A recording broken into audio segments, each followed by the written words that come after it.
कल हम लोग देखे थे पाठ के व्याख्या और लेखक परिचय। अब देखेंगे आंसर, पाठ के प्रश्नोत्तर। पाठ है आप लोगों का 8, मेरा ईश्वर।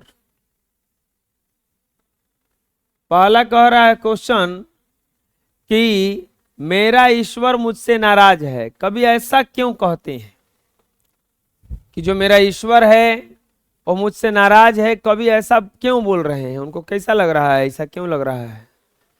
मेरा ईश्वर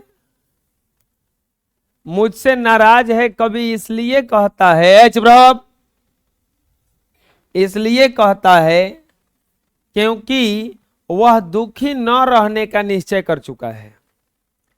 इसका अर्थ यह है कि कभी ईश्वर से दूर रहना चाहता है, उसके शिकंजे में फंसकर उसके हाथ की कठपुतली बनने से वह बचना चाहता है। वो कह रहा है कि ईश्वर जो है वो चाहता है कि हम लेखक जो हैं, कवि जो हैं, वो चाहते हैं कि हम ईश्वर से दूर रहें, उसके हाथों की कठपुतली न बने। ईश्वर नाराज इसलिए है ना, पहले ही पैराग्राफ में था कि ईश्वर नाराज है क्योंकि वो दुखी न रहने का क्या कर लिया है, निश्चय कर लिया है। बोलो, मेरा ईश्वर मुझसे नाराज है। कवि ने ऐसा इसलिए कहा है क्योंकि वह दुखी न रहने का निश्चय कर चुका है। इसका अर्थ यह है कि कवि ईश्वर से दूर रहना चाहता है, उसके शिकंजे में फंसकर उसके हाथ की कठपुतली बनने से वह बचना चाहता है। समझ में आएगा? नेक्स्ट, कवि ने दुखी न रहने की ठान ली है। क्यों? ऐसा क्या हो गया कवि को कि बोला कि हम दुखी नहीं रहेंगे? अब कवि हृदय से चाहता है कि मैं ईश्वर के बल पर क्यों रहूं। कवि को अंदर से आ गया है कि मैं इनके आश्रय पर क्यों रहूं, क्यों उसकी दया का पात्र बनूं, क्यों उसी के सहारे जीवन जीने की कामना करूं, मेरे भीतर का जो पौरुष है उसे ही क्यों न जगाऊं। यहां कवि भीतर के आत्मबल का भाव जागृत होता है। वह अपने कर्म और श्रम पर विश्वास प्रकट करता है। कवि को भरोसा है कि जो हम कर रहे हैं वो सही है, और उसी भरोसा के अनुसार वो बोला है कि हम किसी के आश्रय पे नहीं रहेंगे।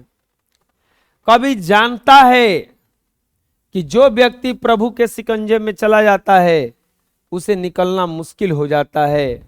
ऐसी स्थिति में व्यक्ति को अपने किए पर दुख होता है। इसीलिए कवि स्वतंत्र रहने का निश्चय करता है। कवि के कहने का भाव यह है कि जो दुखी न रहने का निश्चय कर लेता है वह हर काम को विवेक से करता है।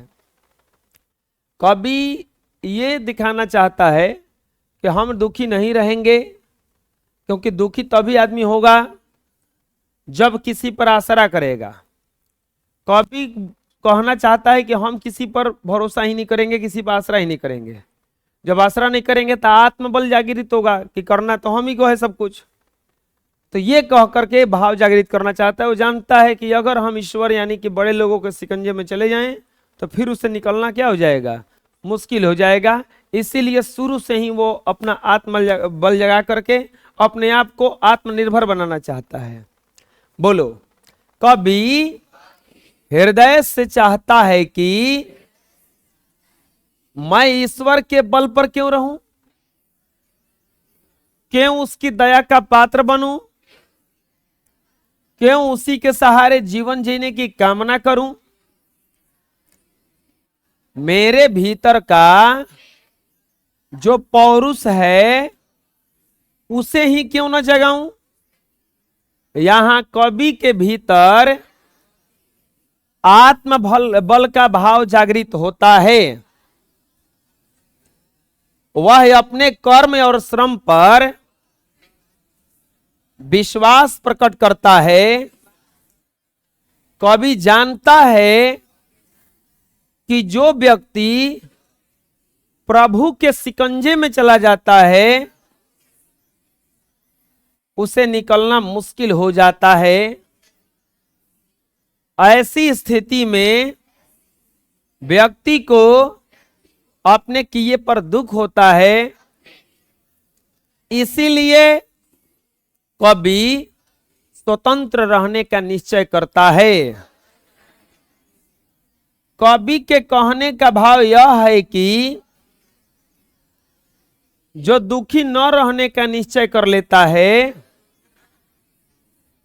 वह हर काम को विवेक से करता है। समझ में आ जाएगा? कोई दिक्कत? अगला, कवि ईश्वर के अस्तित्व पर प्रश्न चिन्ह क्यों खड़ा करता है? कवि ईश्वर के अस्तित्व पर प्रश्न चिन्ह क्यों खड़ा करता है? ईश्वर के अस्तित्व पर प्रश्न चिन्ह खड़ा करने का मतलब वो मानता है कि ईश्वर है कि नहीं। ईश्वर मतलब बड़े लोग हैं कि नहीं, इनका विचार से। प्रस्तुत पाठ मेरा ईश्वर का कवि स्पष्टवादी और चिंतनशील चरित्र का है। वह जानता है कि ईश्वर सर्वव्यापी एवं समदृष्टता है। वह किसी के साथ पक्षपात नहीं करता। वह सबको एक समान दृष्टि से देखता है और हर स्थिति में एक सा रहता है।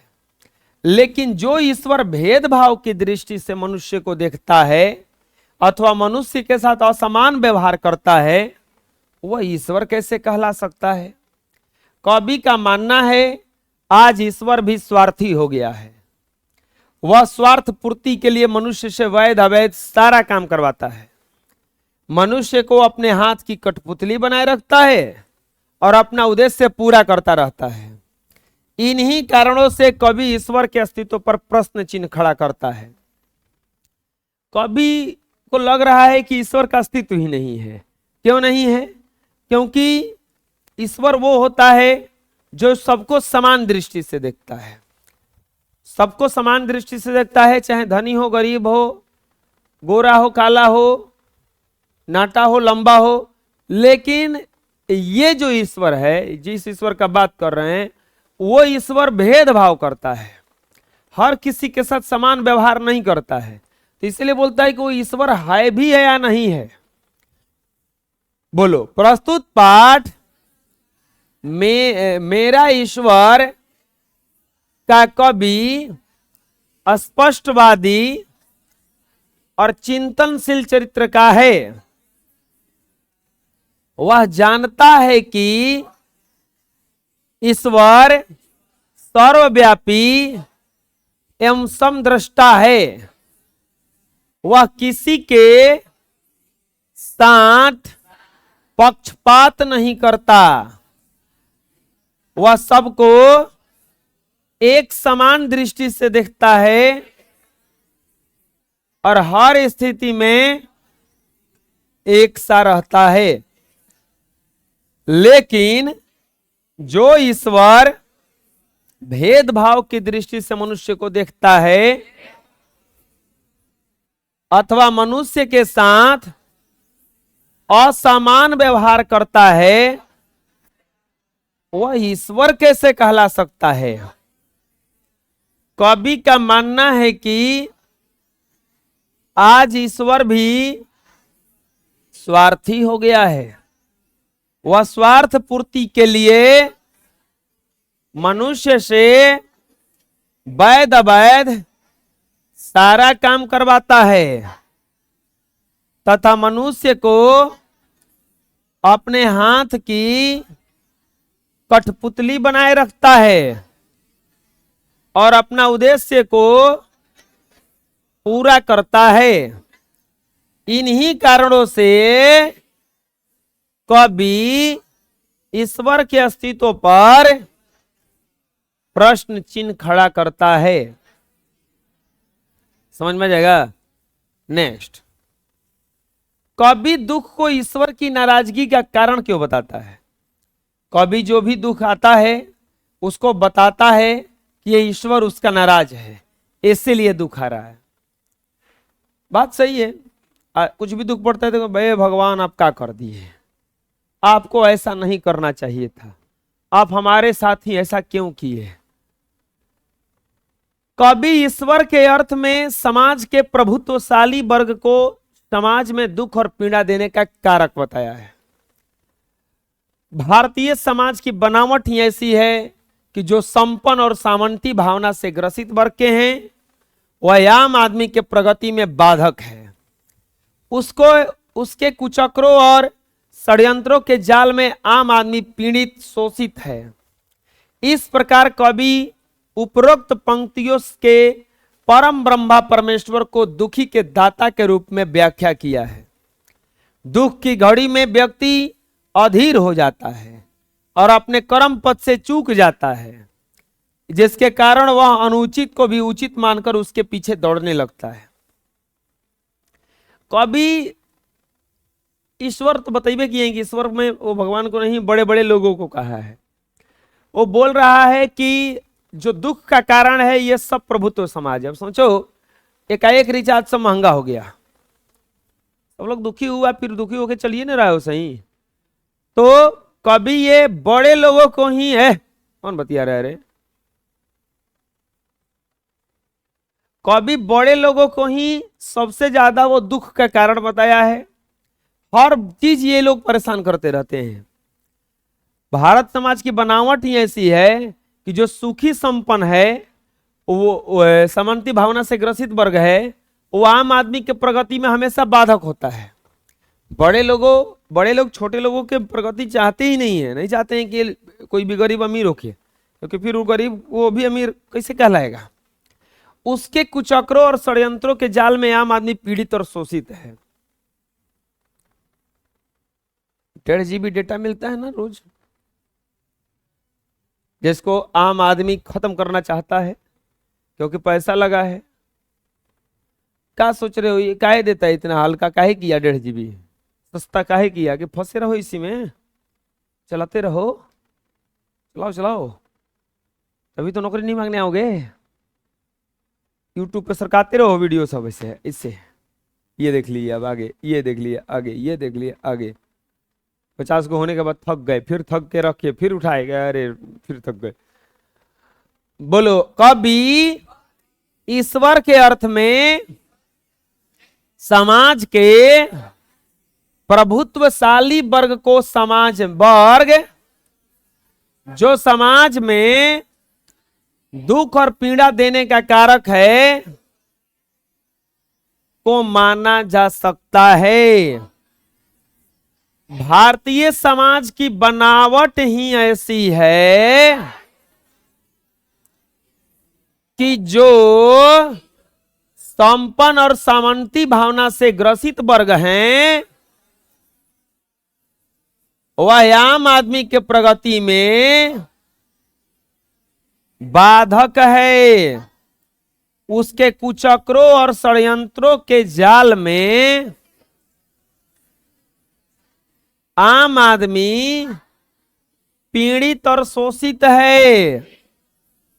इस प्रकार कवि उपरोक्त पंक्तियों के से परम ब्रह्मा परमेश्वर को दुख के दाता के रूप में व्याख्या किया है। दुख की घड़ी में व्यक्ति अधीर हो जाता है और अपने कर्म पथ से चूक जाता है, जिसके कारण वह अनुचित को भी उचित मानकर उसके पीछे दौड़ने लगता है। समझ में आ जाएगा। नेक्स्ट, कवि सुख दुख में ईश्वर के बीच क्या संबंध बताया है। कविता में सुख और दुख ईश्वर के बीच यह संबंध बताया गया है कि ईश्वर जब नाराज होता है तो दुख देता है ताकि दुख की दशा में जीवन की सच्चाई का मनुष्य अनुभव कर सके। दुख के समय लोगों के प्रति उसके कैसा अपनापन का भाव रहता है। कवि का मानना है कि सुख के समय मनुष्य की मानवता मर जाती है और वह अपने ऊपर घमंड करने लगता है। अतः मनुष्य को दोनों ही स्थितियों में परे रहना चाहिए, क्योंकि ईश्वर इन सबसे परे रहता है।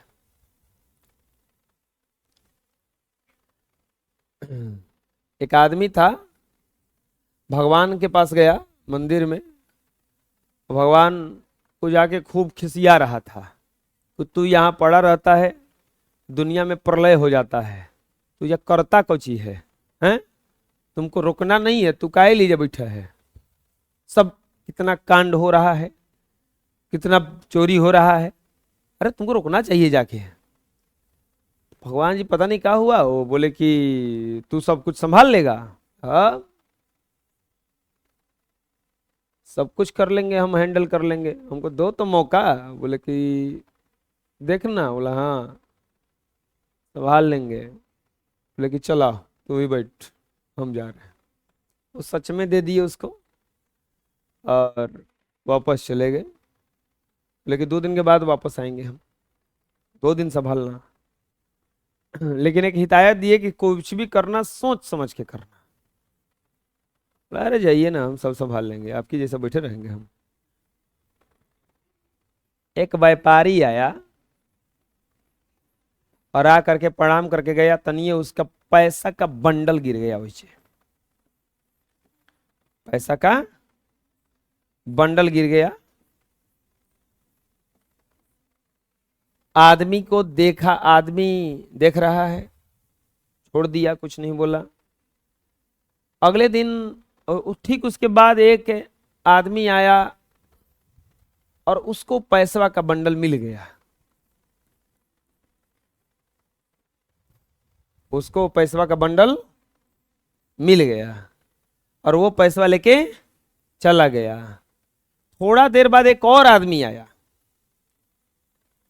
और वो भी प्रणाम कर रहा था। इतने में व्यापारी जो था वो पुलिस लेकर आया और बोला कि ये आया है, ये आया है, ये मेरा पैसा लिया है, इसको जेल में डालिए। अभी तो आदमी था। आदमी के पास सबसे बड़ा शक्ति होता है कि कोई शक्ति नहीं होता है। आदमी सहनशील नहीं है। सहनशील बनिएगा तभी जाकर के आप दूसरे कैटेगरी में पहुंचिएगा। आपको कोई कुछ कह रहा है, आपको फर्क नहीं पड़ता है। अब इसे ये रहा नहीं गया। ये व्यापारी था और ये वो आदमी था जिसको पैसा मिला था। ये बेचारा निर्दोष था, ये बेचारा निर्दोष था और निर्दोष था। इसको पुलिस पकड़ के ले जाने लगा। अब इसको रहा नहीं गया। वो आया, बोला रुकिए रुकिए रुकिए, हम जानते हैं, भेष बदल के आया, बोला रुकिए रुकिए, हम जानते हैं आपका पैसा कौन लिया है। ये कुछ नहीं किया है बेचारा। बोला अच्छा कौन लिया है? तो बता दिया कि यहाँ का ये आदमी है, ऐसा ऐसा आदमी आया है। पैसा इसको वापस मिल गया, ये बच गया और इसका पैसा भी मिल गया, सब कुछ हो गया प्रॉपर। ठीक हुआ ना आप लोगों की दृष्टि में ना? अब गड़बड़ देखो क्या हुआ। जब वापस भगवान आए तो बोले कि कहा कुछ गड़बड़ नहीं ना किया है? बोला कि आप रहते तो कर देते, हम नहीं किए हैं। आप रहते तो कर देते, आप बैठे रहते चुपचाप, और क्या करते? हम सुधार दिए, सब सब कहानी बताया।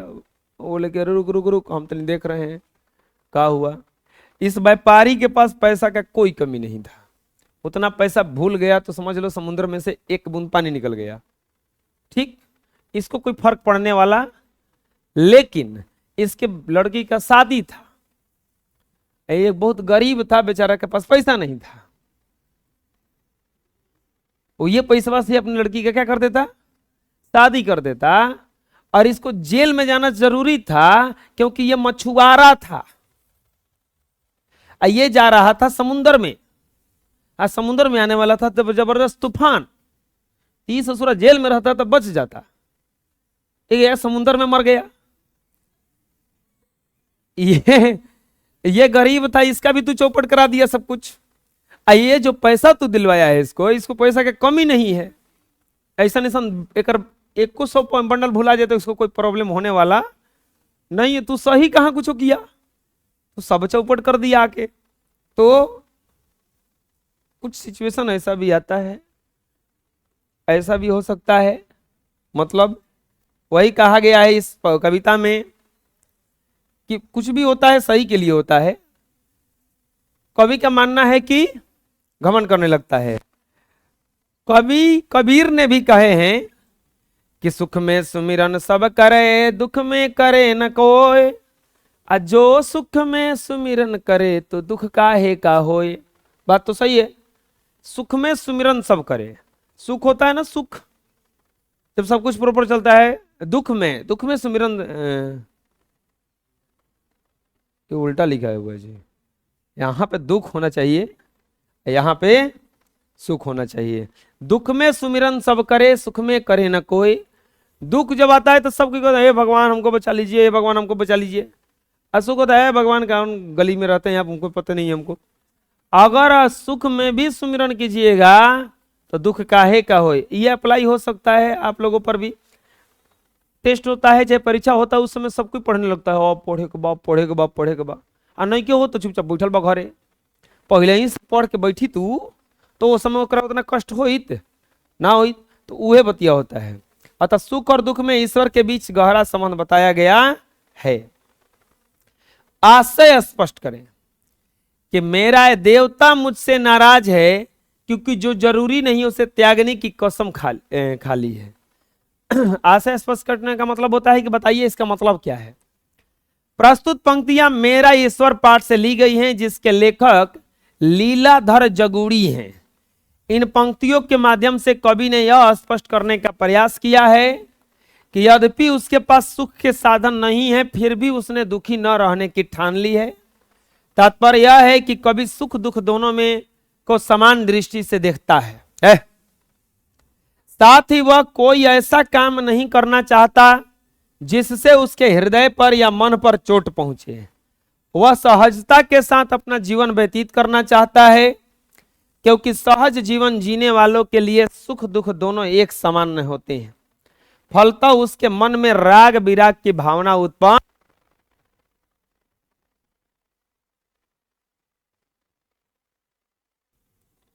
बोलो। प्रस्तुत पंक्तियां मेरा ईश्वर पाठ से ली गई है, जिसके लेखक लीलाधर जगूड़ी हैं। इन पंक्तियों के माध्यम से कवि ने स्पष्ट करने का प्रयास किया है कि यद्यपि उसके पास सुख के साधन नहीं है, फिर भी उसने दुखी न रहने की ठान ली है। तात्पर्य यह है कि सुख दुख दोनों में वह समान दृष्टि से देखता है। साथ ही कोई ऐसा काम नहीं करना चाहता जिससे उसके हृदय या मन पर चोट पहुंचे। वह सहजता के साथ अपना जीवन व्यतीत करना चाहता है, क्योंकि सहज जीवन जीने वालों के लिए